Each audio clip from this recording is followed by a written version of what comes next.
Hello and welcome to Cupertino Insight. I'm Dorothy Cornelius, City Clerk, and your host for this program. Tonight we're going to see a portion of Cupertino's Spring Festival, discuss housing in Cupertino, and learn about some safety awareness programs that are going on.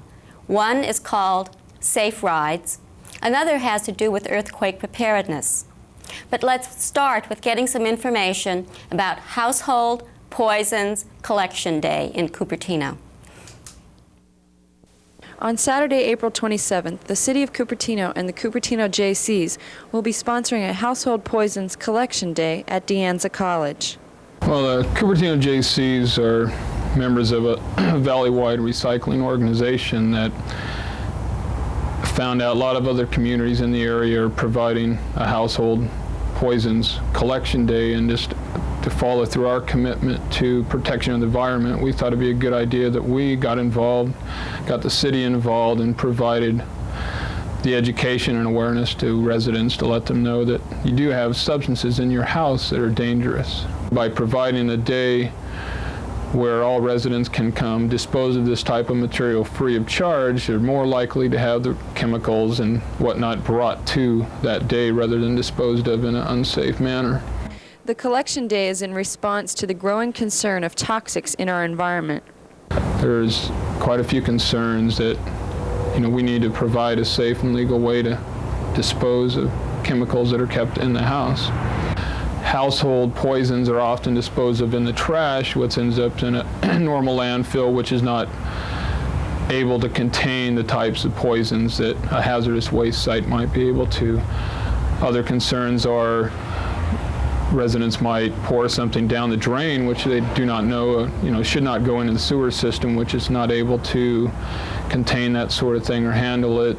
All home, garden, car, and hobby products contain hazardous chemicals. Generally, the label will indicate if the product is hazardous. Here's a can of clear wood finish. If you do a lot of building your own work of, in the garage of carpentry type stuff, you might be using this. We do a lot along here. Right on the front, danger, flammable, keep from heat, fatal if swallowed or harmful. Vapor is also harmful. This is the kind of vapor that could affect the garbage man or the fireman if they come in your house if there's a fire. And this could also be a potential cause of fire. So if you end up with some in the can and no longer need it, if you can't find someone to give it to, the collection day would be the proper place to bring it. We also have lacquer thinner, which many people have. If you're cleaning your brushes, when you use this clear wood finish, you use lacquer thinner. A problem with lacquer thinner is once you've cleaned your brushes, you still have a can full of this lacquer thinner. What do you do with that? If you can put it in a container and bring it to the collection day, that'd be more appropriate than if you're trying to pour it down the drain somewhere or pour it on the ground. Auto mechanics in the garage, most people use some sort of carburetor cleaner or a parts cleaner. It's also harmful or fatal if swallowed. Carburetor cleaners are the same way. Once you've cleaned your parts, you still have the liquid left over, and you need somehow to dispose of that in a safe way. You can even find household poisons under your kitchen sink. Here's something probably most people would have. It's an oven cleaner. You might come to the point where you don't need it anymore, need to get rid of it, still has some in the container. This is something that's also dangerous, can cause severe burns to skin, harmful if swallowed. It's non-flammable, but it'd be a good idea to dispose of it safely. Something else is furniture polish in an aerosol can. Also danger, caution on the front, keep out of reach of children, under pressure. One of your consumer choices might be to find a furniture polish that's not in an aerosol can to ensure that you've used all of the contents. Here's a furniture polish, furniture treatment. It's not in an aerosol can, but you also have to recognize here that it is harmful or fatal if swallowed, and it's combustible. Keeping this out of the trash or out of the sewer, out of the ground would also be a good idea. This type as you might be able to see, does not have a list of contents, but you are given a caution. In general, if you do not have a list of ingredients and are unsure, it would be a good idea to bring that type of cleaner or solvent, what have you, to the collection day just to be safe. Awareness of what is good and what is bad is a problem right now. The best thing for people to do is keep themselves informed and read the paper, watch the news, make intelligent decisions. Please pack your products in very tightly sealed containers and make sure they're securely packed so they won't spill. The service is free to Cupertino residents, and when you bring your products in, there will be information on alternative things to use. This week has been declared Earthquake Awareness Week. And here in the studio with me is Gary Orr, Coordinator for Santa Clara County Office of Emergency Services. Gary, what's the purpose of having an Earthquake Awareness Week? Well, Dorothy, it gives coordinators like me and city officials and so forth a chance to saturate the public, literally, with information related to how to stay alive, how to live through an earthquake.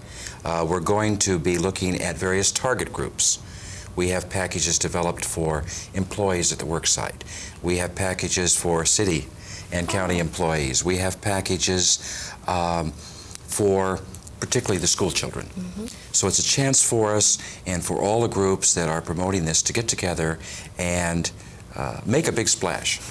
It catches the person's eye, right? Absolutely, Okay. Absolutely. What are some of the kinds of things you have lined up for children?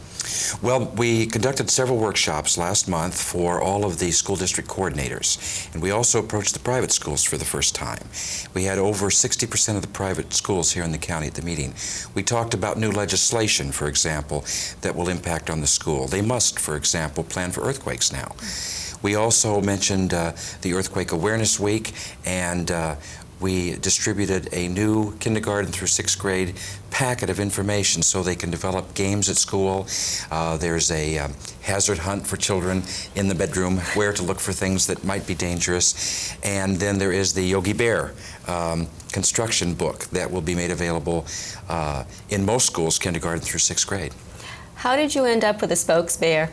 The spokes bear? Yes. Well, I think every campaign does need a symbol. Obviously, the U.S. Forestry Service has Smokey the Bear, and the theme parks have their characters. And so we felt we needed a spokes bear, a spokesperson. And the Hanna-Barbera people were nice enough to loan us Yogi for this campaign. And I understand that Yogi will be a continuing character through the years, because we hope to do this every year. As Yogi says, earthquakes can be bearable. Oh, okay. I love it. I didn't write the line. That's all right. What's planned for industry? I know in our county there are some special things being done.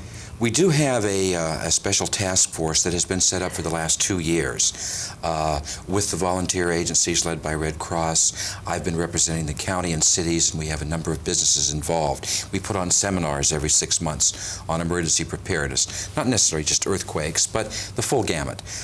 This year, we have asked all of the participating corporations and businesses, I think there's some 80 now in our group, to conduct an employee preparedness program on their work site. And we have provided them with sample materials for newsletters, a brochure that they can hand out, some information about the fancy term non-structural hazard mitigation, which means if it doesn't have wheels, bolt it down. And I know that a number of corporations, Hewlett-Packard and Lockheed, to name two, have been doing an extensive program prior to this week, and then they're going to continue it on through. So we're very pleased to see businesses come through. It makes me feel better because the county and cities don't have enough resources in time of disaster to actually go out and help at the businesses and corporations. So it's a standalone type thing, and we want to make that message to the business and industry. So it's going to be up to the person to be able to take care of him or herself for at least a certain period of time should an earthquake occur. Yes, as we were talking before the show, Dorothy, we talked about, well, they are going to help us. And as I mentioned to you, there is no they. Certainly, county and cities do have fire units and police units and public works units. But in a major disaster like an earthquake, they're going to be stretched to the absolute limit. Down where I live, in the rural area of the county, if there are 4 fires simultaneously and there's only 3 fire engines, one's going to have to burn. Well, multiply that across the whole community. Right. So people are going to have to learn to use fire extinguishers. They're going to have to learn how to take care of themselves. We say a minimum of 72 hours, 3 days. And that has been borne out time and time again. From the Alaska quake, which I think we're in about a 23rd anniversary of the Alaska quake, the Good Friday quake. In Sylmar in 1971, the people in that community were without water and power for 3.5 days. Even the residential area in Morgan Hill, last April 24th, was without water and power for 3 days. So we have the information, we have the past experience, and we hope that the public will listen to us and take heed. Well, I know you have a big expo, Earthquake Expo 85 planned. When is that going to be? That will be next weekend, April 20th and 21st, at the Santa Clara County Fairgrounds on Tully Road. We're going to run the expo from 10 a.m. till 6 p.m. in the morning, 6 p.m. at night, excuse me, free admission. And we've assembled, for the first time, both the private and public groups. So the standbys, Red Cross will be there, Boy Scouts, Salvation Army. But this year we have collected a group of vendors that have earthquake bracing for mobile homes, for example. Different companies that provide long shelf life food. We have a professional insurance group there that will not be selling insurance, but will be talking about earthquake insurance. Everything you want to know about insurance, I guess, but we're afraid to ask. We'll also have 3 theaters set up with actual hands-on demonstrations about purification of water. How much does it cost to bolt your home down, for example? How much does an inspection cost? All of this will be free, and of course we're not going to allow the vendors to sell there, so the public can actually get in and meet with them and talk.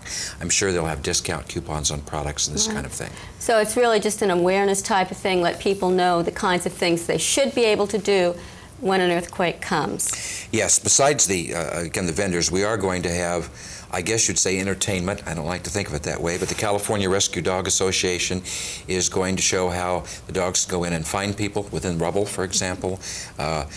If you haven't used a fire extinguisher, Dorothy, come on down. I haven't. I'll have to go. A lot of people, you know, haven't, and San Jose Fire Department's going to handle that for us. We have plenty of fire extinguishers down there to use, and we'll actually start small fires and let people use them, because I think people might have them in their home but have actually never pulled that pin and pulled the handle. Well, maybe I'll see you there, Gary. I hope so. All right. Thank you very much for being here today. Thanks, I really Dorothy. appreciate it. We appreciate And it. for more information, just call 1-800-4-YOGI. Some teenagers in our area have started a very special program that's designed to keep them, their friends, and other people on the road safer. Nationally, 14 teenagers die every day in drunk driving accidents. Because of this sobering statistic, students and parents at Monte Vista, Homestead, and Lynbrook High Schools have started a Safe Ride program. Something needed to be done to foster awareness of the dangers of drinking and driving.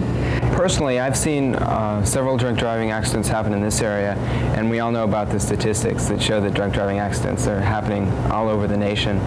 Now, I think the awareness programs that tell students and young people not to drink and drive are effective, but I think we need a way to keep the students off the streets. The program, which begins later this month, will provide safe, confidential rides home to any student of the 3 schools. Hello, Safe Rides, may I help you? The whole student body in each school has gotten a small business card that has the telephone number that they can use. The number is completely confidential, and we are not going to publicize it in any newspapers or anything. So between every Friday night, every Saturday night, between 10 and 2 o'clock, any student can call us when he needs a ride. We then identify the student according to the school roster, and we send out a team with a car, a driver, and a driver's assistant. We keep a very precise log on the time we left. We have to be in radio contact with the headquarters. And we go and pick up the student, determine how intoxicated he is. Unless he is extremely intoxicated, he can be taken home without any questions and dropped off without us notifying the parents. Some of them will use the program, others will not, but in general, the awareness and the knowledge that people have that a program like that exists will automatically cut down drinking and driving. To encourage the use of safe rides, the names of the students will be kept confidential. We find the name, but we do not say it to anyone. We just pick that person up and we take him to his house. But we do not give any names to anybody that does not have the authority to get that material. We have training for the safety of the passenger, and that includes CPR training, first aid training, etc. And then we have training for the safety of the driver and the Safe Ride volunteer. That training is defensive driving training, and as you said, training that helps them deal with someone who is drunk. We know how to handle someone when they're drunk defensively so that we don't harm ourselves or harm them. I'm here tonight because some people care about your kids enough to want to keep them alive. As part of their awareness program, Safe Ride sponsored an appearance by former drug addict and ex-con Charles McGregor. Mr. McGregor spoke with both students and parents. The other day I picked up the San Jose Mercury News, and there were 4 kids on the highway, sprawled out on the highway, and the cop was crying. And his words were, how do I tell these parents? How do I go and tell this woman that her 14-year-old son's head was decapitated, and it's on the highway? He said, that's my job. I got to go home and tell that parent that that's what happened to a 14-year-old kid because he was in a car with some idiot that was drinking and driving. We would like the parents to understand that we are not condoning drinking in any way, but we would like them to understand that if their student is using the program because he is intoxicated, that is the first step for him to become responsible when it comes to alcohol. I have had experience with a drunk driver hitting someone I know, and he's now dead. But my personal goal for this is to help out the community and maybe next year be really high up on the ladder of who's actually leading the program and see that it works out successfully to make the area safe. In Trumbull, Connecticut, where the program was originally started in Connecticut, they have currently not had a drunk driving accident related to teens since the program started there. I'd like to see that happen here in Cupertino. The Safe Ride program is supported by many community groups and individuals in Cupertino. The Cupertino City Council is very concerned about housing in the community. Recently, they met with a consultant to gather some information about the economic feasibility of building residences in the city. With me here now to talk about that are Mayor Phil Johnson and real estate specialist Chris Carneghi. Phil, what prompted the city to hire a consultant to look at the economic feasibility of building houses in the city? Well, as you mentioned, we've long been concerned about not only the shortage of housing, but what we can do actively to increase the housing supply. And over the past couple years, we constantly hear from developers that it's just not economically feasible to build housing. So that's been a concern to us. And what specifically instigated us to bring in Chris for some outside consulting is the Mariani piece of property. which is probably the last large piece of land where we could make a significant impact on housing. And it's that area of land bordered by 280 Homestead in the Deanza area. And they recently came to us and said, well, we can still give you a little housing, but we'd like to ask for some mixed use and to have office there. That prompted us to come to Chris. I see. Chris, what kind of information did you give council? What did you find out once you started looking into this area? Well, what we did was went out into the West Valley housing market, which is basically not only Cupertino, but the surrounding cities of Sunnyvale, Santa Clara, West San Jose, and tried to find out whether developers were, one, purchasing land zoned residential in the same density category that I was being asked to look at, which is basically R3, 20 to 36 dwelling units per acre. Mm-hmm. And also looked at projects that are being built, condominiums, some instances, rental projects which are being built at those density categories. And what we found was a large number of properties, large being relative as with anything, but properties in each of those cities I mentioned which have been recently purchased for residential development. We found what in real estate are called stacked condominium projects, which means typically one unit is stacked on top of the other, where units are being sold, some of those in Cupertino.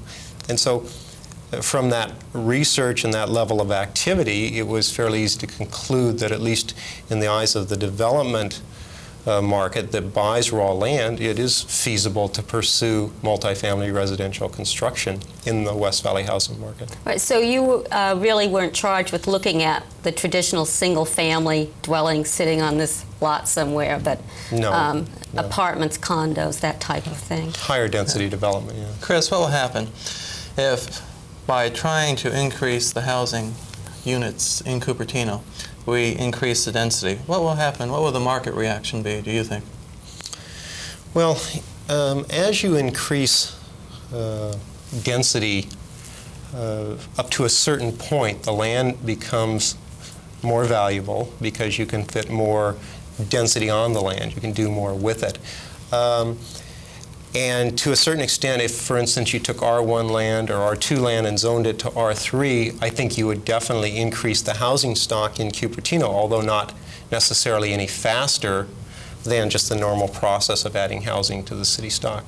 But at some point, if you, let's say you zoned it some category, it was R5 or R6, or you were getting up to a density where you had to build 10-story buildings, my research and my personal opinion is that that is not feasible. You'd run up against a market constraint. People in Santa Clara County, the housing market, are just now becoming used to the idea of even considering living in 3-story condominium buildings. 10-story buildings probably don't work today. So that's a market constraint. But as you rezone, again, at these lower densities, R1 and R2 to R3, then you would increase over time the total amount of housing that could be accommodated. Would it be reasonable then to expect that if you take a piece of land and rather than build one single-family residence, say you build condos, that those condos would be less expensive than a single-family home on the same area, individually speaking? That's certainly a reasonable assumption. And in fact, the costs of building condominiums are not any less for the same quality interior than they are for building single-family homes. But what happens is because you're putting more units on the property, your land costs per unit are going down. So yes, there should be some savings there. So, what about, one of the things that we're hearing from the public is that there's a need for more rental units. Do you see an increasing demand for apartment buildings? I think in the research we did, a number of the R3 properties that have been sold recently, the developers intend on building apartment projects. So clearly there is, at least the development community feels there's increasing demand. But the operative word there is going to be economic demand.